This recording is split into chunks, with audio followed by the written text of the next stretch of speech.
I mean, the boy also revealed. I mean, everybody kind of, like you guys had a little past. Yeah, we dated and we've had our times and stuff like that. But there was this rumor that I got beat up in school. What? Like, ooh, Keisha got beat up in the hallways or something. And I'm like, he retired from hockey, and I knew it was gonna be bad if he didn't have something to do next, because he was so brilliant, so smart. And it felt like the summer that just never ended. So I go into my trailer, my team shows up. We have bad news. What? Bow doesn't want you to be the lead girl of Shorty Like Mine anymore.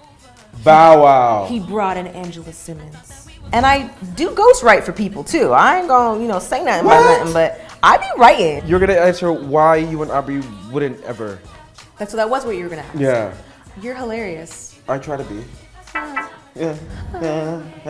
Well, we want to get into the full story of Keshia Chanté. Yes. I call you Canada's Princess of R&B. Oh my God, thank you. So cheers to you. Some Cheers. Hennessy. We had a drink made for you. Cheers. Like, I've been waiting for this interview for a long time. It's fascinating to me because you, Julie Black, were like the people who really allowed R&B to feel solidified in Canada. Oh, dope. Thank you. You know what I'm saying? And I feel like people don't appreciate the time when you started. It was weird. I was making music and I was just excited to be in the studio. I was excited to shoot my first music video. Because your first album came out in 2004. Yeah. Like, people don't get that. No, it's insane. And the record label too, they were really good to me. Yeah. They treated me like their kid. Like, everyone was so warm, but there was still an energy of, what are we gonna do with her? She's only 13. Like, what? Where? Like, what space do I fit in? What space can I actually occupy? And a lot of the radio stations too, they weren't playing R&B. They weren't really playing hip hop. So I had to go to college radio stations. I used to get in the car, and the street team, we'd go pull up on DJs and give them my music and beg them to play me during rush hour traffic shows and stuff like that. And really just putting the work in. And then it was the DJ community that had my back, started playing me during those shows. And they'd get their they'd get their 1 hour on the station. So they'd play my music and they would text us or call us, like, we're gonna play you at 6 o'clock. And it would mean so much. I couldn't even really play in nightclubs because I was a minor, but we figured it out.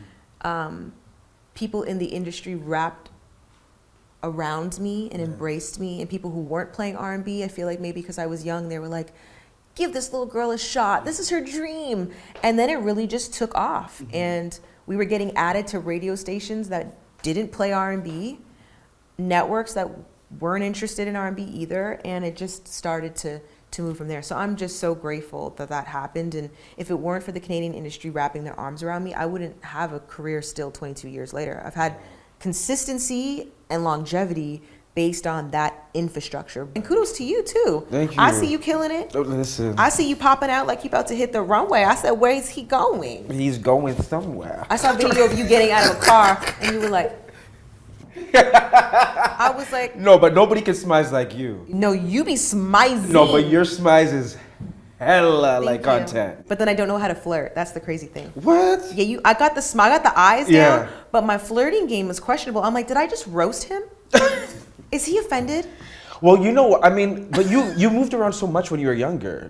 You got success very early, and I can only imagine you probably had to be guarded because you probably met with, I'm just gonna guess, a lot of haters. Yeah, the haters that I didn't experience it at first. So my first experience with haters was, Mom, am I gonna be on Google if I type my name? Right. Like, yeah, I think you will be. Okay. Yeah. Google my name, and it was hiphopcanada.com. Yeah. The message boards. Remember the old school message boards? Oh, yes. And they were roasting me, some picture that they had of me, and I was a teenager going through my awkward phase. Yeah. So I remember I was like, I'm ugly, and and dealing with that. And then obviously being biracial, you deal with a lot of things with your hair and your look and all that. But I don't feel like I really got haters until maybe a little later on in my career when some people get jealous and things like that. But I more so, it's the trust issues. Yeah. That's the thing. The child star vibe, trust issues. You grew up in Ottawa. There was a time you lived in Brampton for a little bit. Yeah. Do you, for me, anytime I meet somebody who touched through Brampton, I feel like there's a special water that runs through the pipes because there's so many successful people from Brampton. Do you feel like that impacted you in a positive way or potentially negative way? I don't know. No, I was born in Ottawa, and it was just a great place to grow up. I don't remember it too much. I remember certain moments, but not very much. I think my career was such a whirlwind, but I identify with Toronto. I always say Toronto is where I'm from. And I'd say that not to disrespect Ottawa, because they gave me so many morals and values that I hold to this day, and it is a great place to grow up. But Toronto had so much culture, and it made me feel like I belonged somewhere. And then on top of it, they really supported Keshia Chanté. Like, there would not be Keshia Chanté without Toronto. Brampton specifically, you know, we made that move because I needed to be in the studio, and I wanted to also finish school and focus on that and get good grades as well. So we got homeschooled and stuff. And I wanted to be at a normal school, which was a terrible idea, but because it was so distracting. Like, I'd be in class and somebody would pass me a note, and I would think it's homework related, and it would be like, hey, my dad, John, can you sign an autograph for him? And I'd be in class, like, signing things for people, and then you'd get the one girl who would, like, be like, hey, can you sign this for my brother or something? And I'm like, yeah, of course. And you sign it, and she'd be like, I don't really want it. Like, and just shade you. But, like, I've always had a bad temper. The only time I ever really experienced, like, any feeling of hate is I remember there was this rumor that I got beat up in school. Like, ooh, Keisha got beat up in the hallways or something. And I'm like, if you really knew me, you would have thrown down. I would have beat that ass. Not only me, but, like, I had security at my school. Well, I can only imagine. My mom and my dad. We know your mom didn't play. My parents are mod. You would never, it couldn't happen. But that was the only time that I was like, is this bad? What's this bad energy you guys are giving me? But it didn't last long. I mean, everybody's fine. I love Brampton, but it was nice being in Brampton because there were so many people that looked like me in Brampton. And it was nice to go from people that looked like me only in my family to a school with just, like, bare people from every island. And I was like, wow, I love it. I just felt so, like, home. Our next guest is a businesswoman and the creator of America's Next Top Model. Now she's pushing the boundaries again, and she's here to give us all the details. Give it up for Tyra Banks!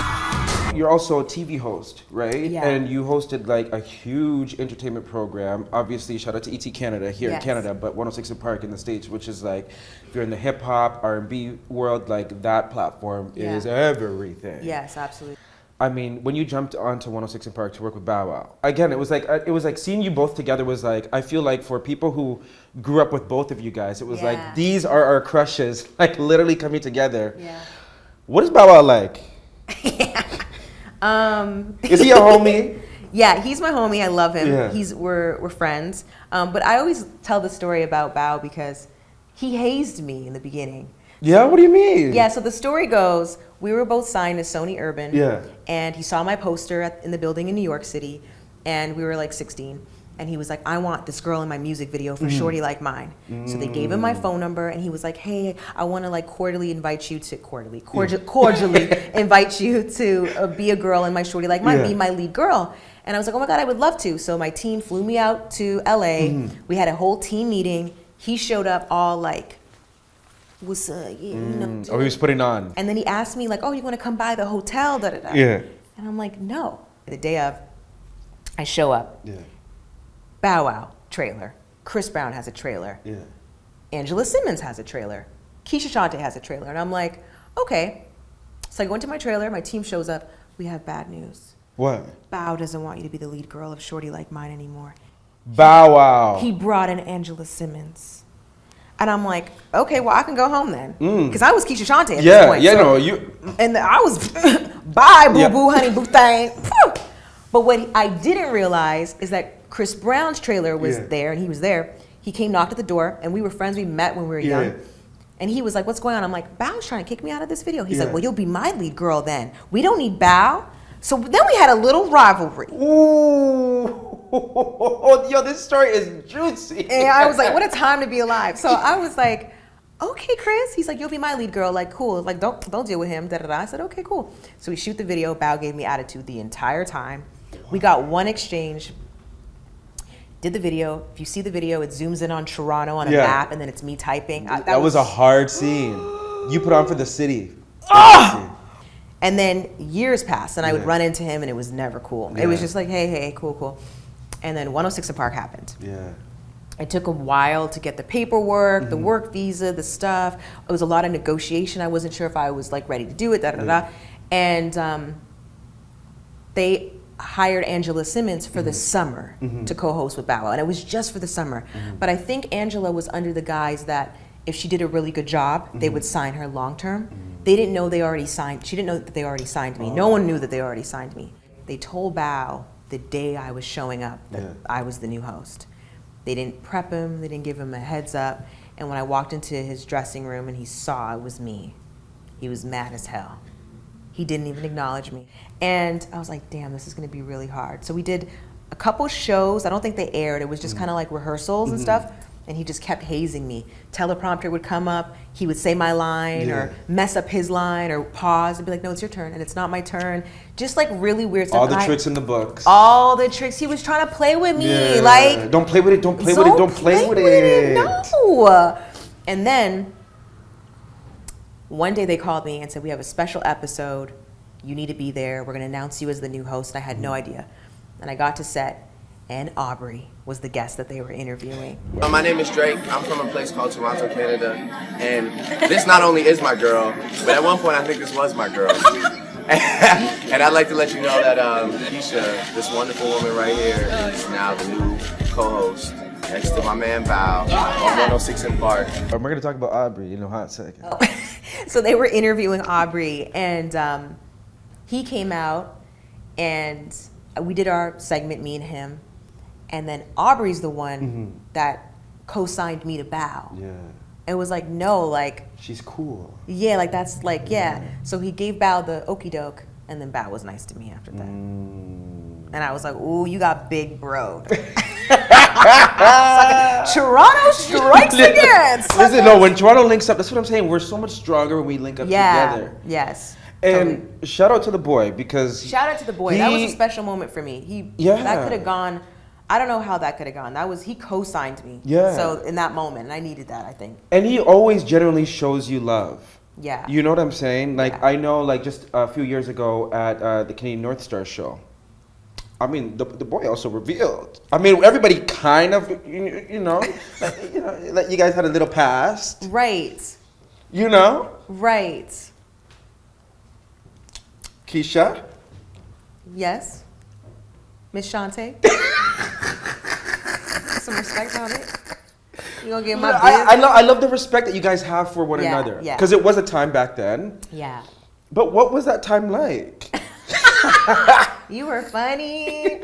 Oh my gosh. It was, it was a lot of fun during that time. Yeah. That was like the start of me like popping and doing stuff. And he was on Degrassi and, he was my first industry friend, like true friend, genuinely. Like, yeah, we dated and we've had our times and stuff like that. But true friend, like stay up till the sun comes up, just talking about our goals, our dreams, what's going on in the industry. Hey, you're gonna have a meeting with LA Reid, can you bring my music? Or can you, or if you're going there, can you tell them I'm a good actor? Like really just, and we related so much because we're both only children, both biracial, both had ties to the States, child star vibes, and then we were like local celebrities at the time, so like we would be going to the movie theaters and whispering, and we were like our own little like Clique. we were a vibe, but it was just nice that I had someone to go to. And during the process of his career growing, it was just really cool to watch. It was cool to watch when he decided to start singing, and he asked me if that was a good idea and what I thought and his opinions on people. But it's nice to have someone that you can like confide in, and they feel safe to confide in you. And he's someone that I always knew he was going to be incredibly successful because he's always been incredibly witty. You could never, he used to write you emails, like he used to write me emails that were so witty. Like he genuinely made you laugh. I'm like, is this a novel? Yeah. Like, what is this? Like, I want to buy this best-selling book. Like, he's just so witty. So I knew he was always going to be successful. I always believed in him to the level that it is. I love it. But I think for me, he's still Aubrey to me at the end of the day. And I take pride in not being a transactional friendship. I'm protective of him. And yeah, I'm just grateful for all of that, and I love seeing him win. And trust me, I've been in a lot of situations where, I'll be honest, people knowing that we have a connection, people be trying, like they be trying me. Yeah, I'm not even surprised. Like, we know this world that we live in. Yeah, no, they be doing things like I've been in situations where either and very famous, successful men, who you think are just so confident and their egos are so crazy that they either want to date me because they want to mess with him. Oh, like to get back at that. Just to try to like pull a move, or they want to get information about him through me. And I'm a vault. Like one thing you're not gonna do is talk about him. Like, it's off with heads. You know what I'm saying? But I've been in some situations with like just like his ops even just happen to be at the same studio as me, or I had to do something with them and they are using it as an opportunity to, and it's the jealousy. So I've seen his haters in a lot of different versions, and it's really interesting. This industry can be so dirty. So dark. Yeah. So dark. And I'm too spiritual, I'm too grounded. I keep my circles very Canadian. They knew me since the beginning. No yes men around me. They check me every day. And I'm like, as long as I can put my head down at night and feel good about what I did that day, I'm happy. Maybe it's just the adulting phase, you know, because I get it, because I like... No. No, okay. No. Okay. You already knew. 10-4. No. Appreciate that. No, I think it's a no. 10-4. Respectfully. Okay. You know why? Why? Not telling you. Okay. I'm just joking. I'm just joking. I'm just trolling. You're going to answer why you and Aubrey wouldn't ever... That was what you were going to ask. Yeah. You're hilarious. I try to be. Huh. Yeah. No, I know him. I know him really well. Yeah. He's a certified lover boy. He's having a good time, and as he should. Yeah. And you know what? His music is so excellent because he has the fun that he has. And while I would love to see him settle down, warm and fuzzy, and do all the things, it would take a special kind of woman. Yeah. Because his career is so important to him. Yeah. And his career is actually so important to me too. Like, I would never want anyone to be a detriment to his career. Yeah. So he would have to pick someone that would do that. But I don't know if that's for him. Maybe later on in his life. But me, Keshia Chanté, as his friend, wants him to be happy. Yeah. And if that means different area codes, kill it, King. I love that for you. It can't be me. You know, it's just not what I'm on. I'm on to different things. Yeah. But I love that for him. I love that you love That's that for him. That's my boo, you know? Yes. I want him to win in life, period. And listen, we want to see you happy too, because you've also been through things. I've been through things. You've been through things. I have. You know, you had a marriage that was very public, and how it ended. Engagement. Excuse me, engagement. Yes. It was on its way there. Yes. But things, you know, as things happen in life, they don't go according to plan. Yeah. But there was a lot that happened. Yeah. During that engagement. Absolutely. Yeah, a lot that happened. You know, when I met Ray, he had a vascular necrosis where blood flow stops flowing to the hip, and they took 13 centimeters of his fibula, I believe, and grafted it to his hip. And nobody had ever done this. This was an experimental surgery. So when I met him, he was just getting out of that, and they told him he'd never walk again. So he was like in and out of a wheelchair. And for me, I used to see him on the news a lot in sports because he was the black goalie. And every time they would, especially in Ottawa, they would slap him on the front page of the newspaper. And yeah, he was a rebel. He had his moments. But there was a little bit of like poking the bear. And there's also always a lot of racism in hockey, as a lot of people know. Yeah. So it was different for him to navigate that space. He went through a lot, and he was going through that dysfunction publicly. So I just wanted to be there for him. Yeah. And we created this friendship, and then we created this relationship, and we were inseparable. We were together every single day. When he was playing in Chicago, I was there. Philly, I was there. Anaheim, Germany, wherever Ray was, I was. And we were very attached, and I think that was my toxic relationship. We were toxic. but we were so madly in love. The intensity was on the next level. Yeah, that man loved me like nobody's business. Like that type of love comes once in a lifetime. He retired from hockey, and I knew it was going to be bad if he didn't have something to do next, because he was so brilliant, so smart, and it felt like the summer that just never ended. Yeah. And I was watching this man that went from being told he could never walk again to winning a Stanley Cup. So in my mind, you're a superhero. Yeah. If you can go from a wheelchair to a Stanley Cup in 2 years, and they said that you would never walk again and you win a cup, to me, I used to be like, you're a king. You a super, what's this? Superhero stuff. To see you retire and see that you couldn't get it together. He was fighting demons, and unfortunately, he was so charismatic that people would not see the issues, and I would raise the flag. Hey guys, calling everybody. I need help. He's going, he's struggling with this. And he was just too charismatic, too well-spoken, too emotionally intelligent, and I don't blame them. It was hard for them to spot it. I was with him every day. I laid my head next to him every night, so I saw what I was seeing. And at some point, I was like, all of this is acceptable for me because I love you and it's unconditional, but I'm ready for a kid, and I don't think this is okay for a kid. And I'm not one of those women that's into trapping men. I'm not one of those women that think, oh, if I marry him, he's going to change. No, I'm not going before God with a question. Either we locked in or we not. So yeah, I wanted him to make some changes, and it was bigger than him. He couldn't make the changes that he needed, and I thought I was enabling him. So I said, you know what? I'm going to move to LA. And I was kind of bluffing. And yeah, no, it didn't work out. And then, we finally patched up our differences. He wished me a happy birthday.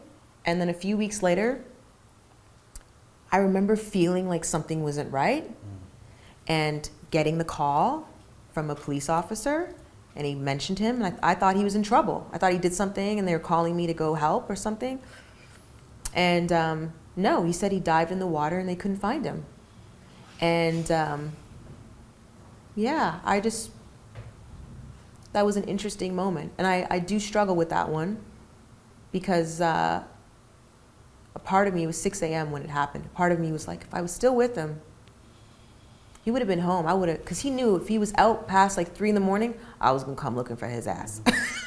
I used to pop up all over the place. I'd be like, hey, yo, it's 3 a.m. Get your ass. He'd be like, okay. He was like people were intimidated by him, but like I was the one person that like, if I needed to play no games. Black Mama came out, what? I'd be like, get your ass at home. And he'd be like, okay, and go home, But yeah, it was just a lot for me to manage. I was feeling like that we were, in my mind, it was a house, the roof was on fire, and I was telling everybody there was smoke, and no one was listening to me, and he was in denial about it.